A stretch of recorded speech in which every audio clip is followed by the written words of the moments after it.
പയ്യോളി സ്വദേശിയായ യുവാവിന് പോലീസുകാരിൽ നിന്ന് ക്രൂരമായി മർദ്ദനമേറ്റ സംഭവത്തിൽ കുറ്റക്കാരായ പോലീസുകാർക്കെതിരെ നിയമ നടപടി ആവശ്യപ്പെട്ടുകൊണ്ട് പയ്യോളിയിൽ ജനകീയ ആക്ഷൻ കമ്മിറ്റി രൂപീകരിച്ചു.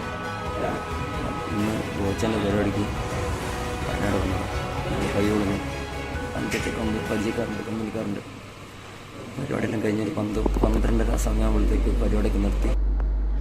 പുതുവത്സരാഘോഷ പരിപാടിയോടനുബന്ധിച്ച് വയനാട് മേപ്പാടിയിൽ വെച്ച് പയ്യോളി സ്വദേശിയായ യുവാവിന് പോലീസിന്റെ ക്രൂരമർദ്ദനത്തിൽ ഗുരുതര പരിക്കേറ്റ സംഭവത്തിൽ അന്വേഷണം നടക്കാത്തതിൽ പ്രതിഷേധം ശക്തമാകുന്നു.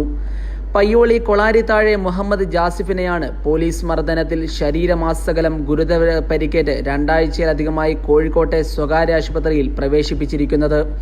2023 ഡിസംബർ 31 രാത്രി 12ഓടെ വയനാട് മേപ്പാടിയിൽ ചെമ്മണ്ണൂർ ജ്വല്ലറിയുടെ പുതുവത്സരാഘോഷ പരിപാടിയിൽ പങ്കെടുത്ത് മടങ്ങുകയായിരുന്ന ജാസിഫിനെ യാതൊരു പ്രകോപനവുമില്ലാതെ പോലീസ് സംഘം വളഞ്ഞിട്ട് മർദ്ദിക്കുകയായിരുന്നുവെന്നാണ് പരാതി. കഴുത്തിൽ ആഞ്ഞു ചവിട്ടിയത് കാരണം തലയിൽ നിന്ന് രക്തം വാർന്ന നിലയിലാണ് ജാസിഫിനെ മേപ്പാടിയിലെ ആശുപത്രിയിൽ പ്രവേശിപ്പിച്ചിരുന്നത്.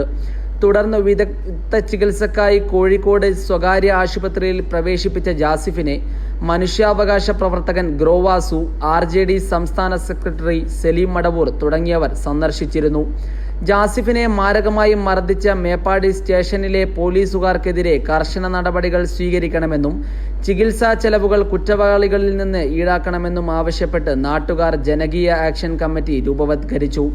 ആക്ഷൻ കമ്മിറ്റി ചെയർപേഴ്സണായി മുൻ പഞ്ചായത്ത് പ്രസിഡന്റ് KT സിന്ധുവിനെയും കൺവീനറായി വേണുഗോപാലൻ കുനീലിനെയും ട്രഷററായി TP ലത്തീഫിനെയും തെരഞ്ഞെടുത്തു. Sport Kerala news, Payyoli.